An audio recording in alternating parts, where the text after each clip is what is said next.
नमस्कार, मैं आदिल हुसैन आप सभी का स्वागत करता हूं कबड्डी अड्डा में। कबड्डी नाम सुनते ही जो खिलाड़ी सबसे पहले जहन में आता है वो है द डुबकी किंग प्रदीप नरवाल। ये वो खिलाड़ी है जिसने कबड्डी के मैट पर आग लगा दी, मतलब लिटरली डिफेंडर्स के छक्के छुड़ा दिए और अपने डुबकी से सबका दिल जीता। पीकेएल के सर्वश्रेष्ठ रेडर, 3 बार के चैंपियन और ये वो खिलाड़ी हैं जिनका नाम पीकेएल के इतिहास में सुनहरे अक्षरों में लिखा जाएगा। इस खिलाड़ी का नाम है प्रदीप नरवाल। चलिए इनकी हिस्ट्री और इनकी कहानी के बारे में इस वीडियो में हम जानते हैं।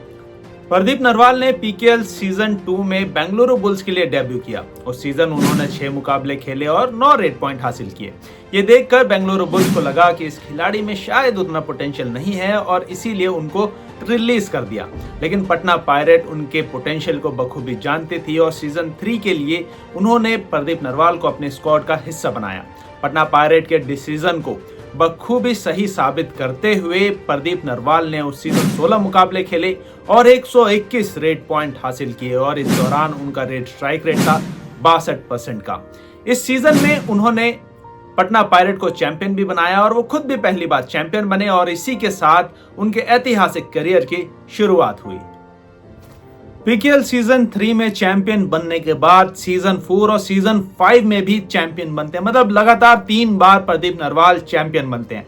सीजन 4 में वो 16 मुकाबले खेलते हैं और 133 रेड पॉइंट हासिल करते हैं, लेकिन इस दौरान उनका जो रेड स्ट्राइक रेट होता है वो 50% का रहता है।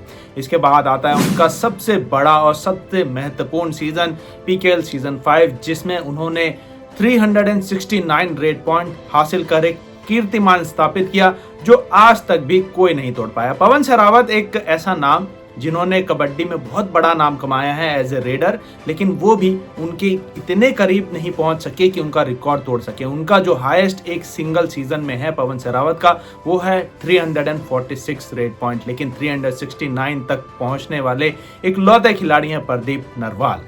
पीकेएल सीजन 6 और पीकेएल सीजन 7 भी प्रदीप नरवाल का बहुत ही ज्यादा कमाल का रहता है। पीकेएल सीजन 6 में वो 233 रेड पॉइंट हासिल करते हैं और वहीं पीकेएल सीजन 7 में एक बार फिर से 300 का आंकड़ा छूकर 304 रेड पॉइंट हासिल करते हैं। इसके बाद पीकेएल सीजन 8, 9 और 10 के लिए वो यूपी योद्धास चले जाते हैं। सीजन 8 और 9 उनका सही रहता है, बढ़िया प्रदर्शन भी रहता है। दोनों सीजन में 200 से ज्यादा रेड पॉइंट हासिल करते हैं, लेकिन पीकेएल सीजन 10 वहां पर वो सिर्फ 122 रेड पॉइंट ही हासिल कर पाते हैं और यहीं से शुरुआत होती है प्रदीप नरवाल के डाउनफॉल की।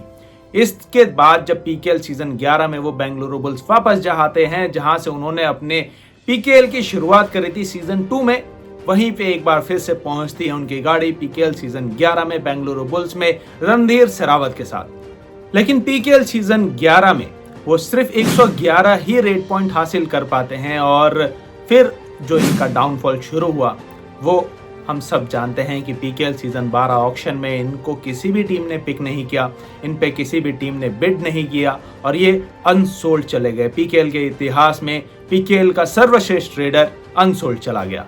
प्रदीप का अनसोल्ड जाना एक्सपेक्टेड तो था, लेकिन बहुत ही ज्यादा दुखद भी था, क्योंकि कोई टीम अगर उनको उनके बेस प्राइस 20 लाख पर भी ले लेता तो शायद उनकी फैन फॉलोइंग भी बढ़ सकती थी, क्योंकि जब से वो पटना पायरेट में खेलना शुरू किया था उन्होंने पीकेएल को और कबड्डी को घर घर तक पहुंचाया था। घर घर तक पहुंचाने में सबसे बड़ा हाथ रहा प्रदीप नरवाल का और उनके अलावा जो दूसरे खिलाड़ी थे जो शोमैन बने थे कबड्डी के और पोस्टर बॉय बने थे कबड्डी के, वो थे राहुल चौधरी, जिन्होंने सीजन 1 से लेकर सीजन 5 तक कमाल का प्रदर्शन किया। उसके बाद फिर प्रदीप नरवाल आए जिन्होंने पीकेएल सीजन 3 से लेकर सीजन 8 तक या 9 तक भी बहुत ही कमाल का प्रदर्शन किया और घर घर तक कबड्डी को पहुंचाया, कबड्डी को फेम दिलाया और वो खिलाड़ी आज पीकेएल 12 में अनसोल्ड रह गया।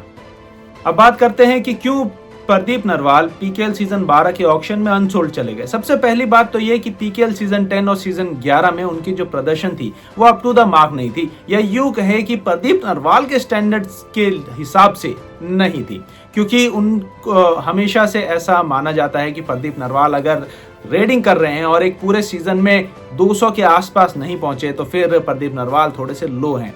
लेकिन ये उनका बेंचमार्क था कि इतना लोग उनको हाईली रेट करते थे कि अगर प्रदीप नरवाल खेल रहे हैं तो कम से कम 200 के आसपास तो जरूर पहुंचेंगे। और सीजन 10 और सीजन 11 में ऐसा नहीं हो पाया, वो 125 के आसपास भी नहीं पहुंच पाए। इस वजह से टीम्स को लगा कि अब ये उतने काबिल नहीं रहे, इस वजह से वो अनसोल्ड चले गए। अब इसमें इमोशनल एंगल ये है कि सब उनके साथ जुड़े हुए थे, जिन्होंने कबड्डी देखना ही प्रदीप नरवाल की वजह से शुरू किया था। अब वो प्रदीप नरवाल वहां नहीं दिखेंगे तो उनको बहुत अजीब लगेगा और हो सकता है कि इनके ना रहने से कई कबड्डी फैंस कबड्डी देखना ही छोड़ दें। बात करते हैं उनके फैन फॉलोइंग की, तो पीकेएल 12 के ऑक्शन से पहले बहुत सारे कमेंट्स भी आ रहे थे कि क्या प्रदीप नरवाल पटना पायरेट जाएंगे, क्या प्रदीप नरवाल पटना पायरेट जाएंगे।